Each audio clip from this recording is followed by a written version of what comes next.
ಹಸಿವು ಜಗತ್ತಿನ ಅತ್ಯಂತ ಕ್ರೂರವಾದ ಶತ್ರು. ಆ ಹಸಿವಿನ ಬೇಕೆಯ ಮುಂದೆ, ಬಡತನದ ಕ್ರೌರ್ಯದ ಮುಂದೆ ಮತ್ತೊಂದು ಜೀವಂತ ಸಾಕ್ಷಿಯಾಗಿ ನಿಂತಿದೆ ಕೇರಳದ ಈ ಒಂದು ಹೃದಯ ವಿದ್ರಾವಕ ಘಟನೆ.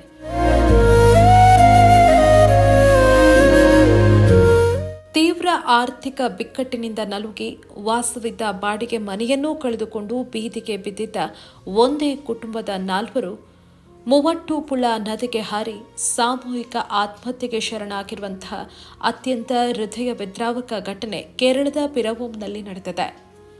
ಮೂಲತಃ ಪಾಲ್ಕಾಡ್ನ ಎಲವಂಚೇರಿ ನಿವಾಸಿಗಳಾದ 50 ವರ್ಷದ ನಾರಾಯಣ್ ಹಾಗೆ 44 ವರ್ಷದ ಅವರ ಪತ್ನಿ ಬಿಜಿಮೋಲ್, 8 ವರ್ಷದ ಪುತ್ರಿ ಹನ್ನಾ ಹಾಗೂ 4 ವರ್ಷದ ಪುಟ್ಟ ಮಗ ಸೇರಿ ಇಡೀ ಸಂಸಾರವೇ ನದಿಯ ಆಳದಲ್ಲಿ ಮೌನವಾಗಿದೆ. ಇನ್ನು ಮೃತ ನಾರಾಯಣ್ ಕೂಲಿ ಕಾರ್ಮಿಕರು, ಪತ್ನಿ ಬಿಜಿಮೋಲ್ ದೃಷ್ಟಿಹೀನರಾಗಿದ್ದರು. ಗುರುವಾಯೂರಿನ ದತ್ತಿ ಸಂಸ್ಥೆಯೊಂದರ ಸಹಾಯದಿಂದ ಇವರ ವಿವಾಹ ನಡೆದಿತ್ತು.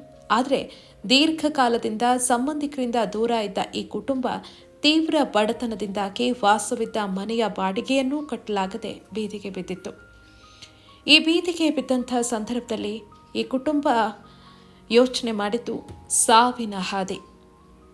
ಈ ಬಡತನದಿಂದ ಹೊರಗಡೆ ಬರೋದಕ್ಕೆ ನಮ್ಗೆ ಸಾಧ್ಯನೇ ಇಲ್ಲ, ಮುಂದೆ ಜೀವನ ನಡೆಸೋದಕ್ಕೆ ಆಗೋದೇ ಇಲ್ಲ ಅಂತ ಅಂದ್ಕೊಂಡಂಥ ಕುಟುಂಬ ನೇರವಾಗಿ ಬಂದಿದ್ದು ಕೋತಮಂಗಲಂ ಪೊಲೀಸ್ ಠಾಣೆಗೆ. ಅಲ್ಲಿ ಬಂದು ಪೊಲೀಸರ ಮುಂದೆ ತಮ್ಮ ಅಳಲನ್ನು ತೋಡ್ಕೊಂಡ್ರು. ಈ ಬಡತನದಲ್ಲಿ ನಮಗೆ ಬದುಕೋದಕ್ಕೆ ಸಾಧ್ಯನೇ ಆಗ್ತಾ ಇಲ್ಲ ಅಂತ ಕಣ್ಣೀರು ಹಾಕಿದ್ರು.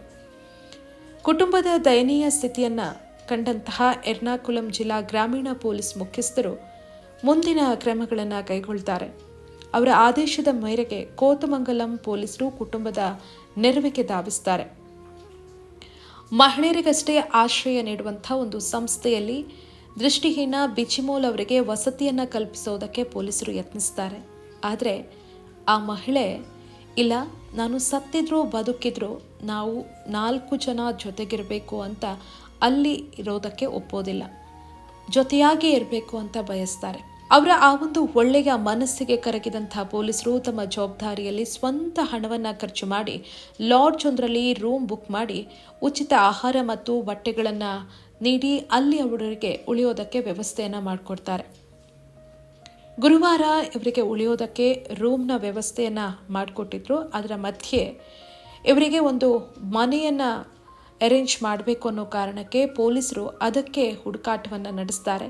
ಠಾಣೆಯ PRO ಮತ್ತು ಚಾಲಕ ಸೇರಿ ಅನೇಕ ಕಡೆ ಬಾಡಿಗೆ ಮನೆಗಳನ್ನು ಹುಡುಕ್ತಾರೆ. ಕೊನೆಗೆ ನೆಲ್ಲಿಕುಳಿಯಲ್ಲಿ ಒಂದು ಸುಂದರ ಮನೆ ಫೈನಲ್ ಆಗುತ್ತೆ. ದಂಪತಿಗೂ ಕೂಡ ಮನೆ ಇಷ್ಟ ಆಗತ್ತೆ. ಇನ್ನು ಇವರಿಗೊಂದು ಮೊಬೈಲ್ ಫೋನ್ ಕೊಡಿಸ್ಬೇಕು ಅಂತ ಪೊಲೀಸರು ಅದಕ್ಕೂ ಕೂಡ ಎಲ್ಲ ರೀತಿಯಾದಂಥ ಸಿದ್ಧತೆಯನ್ನು ಮಾಡ್ಕೊಂಡಿರ್ತಾರೆ. ಆಧಾರ್ ಕಾರ್ಡ್ ಪಡೆದು ಹೊಸ ಸಿಮ್ ಕಾರ್ಡ್ ಕೂಡ ರೆಡಿ ಮಾಡಿದರು. ಆದರೆ ಈ ಎಲ್ಲ ಬೆಳವಣಿಗೆಗಳ ಮಧ್ಯೆ ಈ ಕುಟುಂಬ ಒಂದು ಕೆಟ್ಟ ನಿರ್ಧಾರವನ್ನು ತೆಗೆದುಕೊಳ್ಳುತ್ತೆ. ಇನ್ನೇನು ಇವತ್ತು ಹೊಸ ಮನೆಗೆ ಶಿಫ್ಟ್ ಆಗಬೇಕು ಅನ್ನುವ ಸಂಭ್ರಮದಲ್ಲಿರುವ ಮಧ್ಯೆ ಅವತ್ತು ಬೆಳಗ್ಗೆ ನಾವು ಚರ್ಚ್ಗೆ ಹೋಗಿ ಬರ್ತೀವಿ ಅಂತ ಹೇಳಿ ಲಾಡ್ಜ್ನಿಂದ ಈ 4 ಜನ ಹೊರಗಡೆ ಹೋಗಿದ್ದಾರೆ. ಹಾಗೆ ಹೋದವರು ವಾಪಸ್ ಬಂದೇ ಇಲ್ಲ.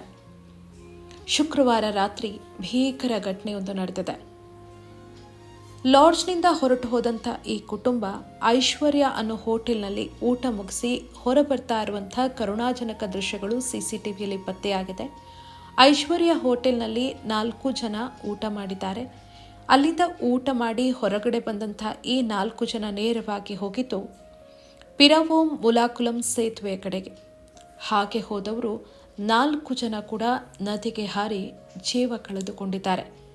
ಶುಕ್ರವಾರ 4 ವರ್ಷದ ಮಗುವಿನ ಶವ ತೇಲ್ತಾ ಇರೋದನ್ನು ಕಂಡಂತಹ ಸ್ಥಳೀಯ ಮೀನುಗಾರರೊಬ್ಬರು ಅದನ್ನು ಗಮನಿಸಿದ್ದಾರೆ. ಆವಾಗ ಇಡೀ ದುರಂತ ಬಯಲಿಗೆ ಬಂದಿದೆ. ಶುಕ್ರವಾರ ಸಂಜೆ ಪೊಲೀಸ್ ಅಧಿಕೃತ ವಾಟ್ಸಪ್ ಗ್ರೂಪ್ನಲ್ಲಿ ಮಹಿಳೆ ಮತ್ತು ಮಗುವಿನ ಶವದ ಫೋಟೋ ಬಂದಾಗ SHO ತಕ್ಷಣವೇ ಗುರುತಿಸಿ ಆಘಾತಕ್ಕೆ ಒಳಗಾಗಿದ್ದಾರೆ. ತದನಂತರ ಬಿಜಿಮೋಲ್ ಶನಿವಾರ ನಾರಾಯಣ್ ಹಾಗೂ ಭಾನುವಾರ ಮುಂಜಾನೆ ಅಬಕಾರಿ ಕಡವು ಪ್ರದೇಶದಲ್ಲಿ ಅಗ್ನಿಶಾಮಕ ಸಿಬ್ಬಂದಿ ಕಾರ್ಯಾಚರಣೆ ನಡೆಸಿ 8 ವರ್ಷದ ಪುತ್ರಿ ಹನ್ನಾಳ ಶವವನ್ನು ಹೊರಗಡೆ ತೆಗೆದಿದ್ದಾರೆ. ಇಡೀ ಠಾಣೆಯ ಸಿಬ್ಬಂದಿ ತಮ್ಮ ಸ್ವಂತ ಹಣದಿಂದ ಮರುಜೀವ ನೀಡೋದಕ್ಕೆ ಹರಸಾಹಸ ಪಟ್ಟಿದ್ದ ಬಡ ಕುಟುಂಬವೊಂದು ಹೀಗೆ ಕೊನೆ ಕ್ಷಣದಲ್ಲಿ ಕಠಿಣ ನಿರ್ಧಾರ ಕೈಗೊಂಡಿರೋದು ಪೊಲೀಸ್ ಸಿಬ್ಬಂದಿಗೆ ತೀವ್ರ ಶಾಕ್ ನೀಡಿದೆ. ಸದ್ಯ ಎಲ್ಲ ಮೃತದೇಹಗಳನ್ನು ಮರಣೋತ್ತರ ಪರೀಕ್ಷೆ ಮಾಡಿ ಮುಂದಿನ ಕ್ರಮವನ್ನು ಕೈಗೊಳ್ಳಲಾಗಿದೆ. ಅಲ್ಲದೆ ಪೊಲೀಸರು ಅಸಹಜ ಸಾವು ಪ್ರಕರಣವನ್ನು ದಾಖಲಿಸಿಕೊಂಡು ಮುಂದಿನ ತನಿಖೆಯನ್ನು ಕೈಗೊಂಡಿದ್ದಾರೆ. ಆದರೆ ಕಾಕಿ ಉಡುಪಿನೊಳಗಿನ ಮಾನವೀಯತೆ ಇವರಿಗೆ ಹೊಸ ಬದುಕಿನ ಭರವಸೆ ನೀಡಿದರೂ ವಿಧಿಯ ಆಟ ಮಾತ್ರ ಇವರನ್ನ ಕಣ್ಣೀರಿನ ನದಿಯ ಆಳಕ್ಕೆ ತಳ್ಳಿದೆ. ಇಡೀ ನಾಡೆ ಈ ದುರಂತಕ್ಕೆ ಕಂಬನಿ ಮಿಡಿತಾ ಇದೆ. ಅಂದು ನಾರಾಯಣ್ ಹಾಗೂ ಅವರ ಪತ್ನಿ ತೆಗೆದುಕೊಂಡಂಥ ಆ ಒಂದು ಕಠಿಣ ನಿರ್ಧಾರ ಅಮಾಯಕ ಮಕ್ಕಳ ಜೀವವನ್ನು ಕೂಡ ಬಲಿ ಪಡೆದುಕೊಂಡಿದೆ. ಪೊಲೀಸರು ಎಲ್ಲ ರೀತಿಯಾದಂಥ ವ್ಯವಸ್ಥೆ ಮಾಡಿ ಹೊಸ ಬದುಕು ಕಟ್ಟಿಕೊಳ್ಳೋದಕ್ಕೆ ಎಲ್ಲ ರೀತಿಯಾದಂಥ ಅವಕಾಶವನ್ನು ಕಲ್ಪಿಸಿದ್ರೂ ಕೂಡ ನಾರಾಯಣ್ ಹಾಗೂ ಅವರ ಪತ್ನಿ ತೆಗೆದುಕೊಂಡಂಥ ಆ ಒಂದು ಕೆಟ್ಟ ನಿರ್ಧಾರ ಅಮಾಯಕ ಮಕ್ಕಳ ಜೀವವನ್ನು ಕೂಡ ಬಲಿ ಪಡೆದುಕೊಂಡಿದ್ದು ನಿಜಕ್ಕೂ ದುರಂತ.